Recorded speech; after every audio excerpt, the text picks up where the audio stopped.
just the way we coach kids is intuitively negative in the sense that we're trying to make them better, right? Right. And you have to have that, right? That's the whole point of coaching, but we don't coach them up as much as we coach them down.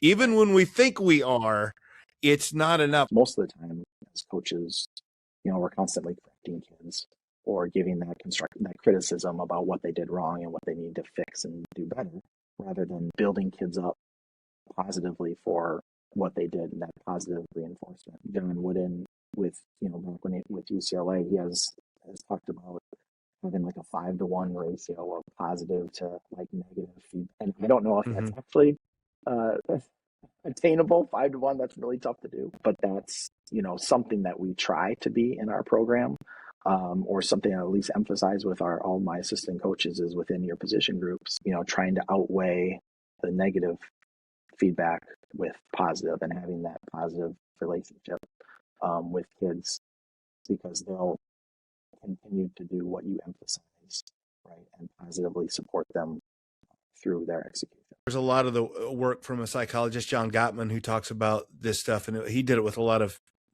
relationship stuff, and he touts that 5-to-1 and talks about, and he's somewhere in there in that 5-1, and saying if it's less than that, they'll really start to focus on the negative. But then it can't be 30-to-1 either, right? Because then it looks like toxic positivity, where you think everything's fine. So you have to have that there.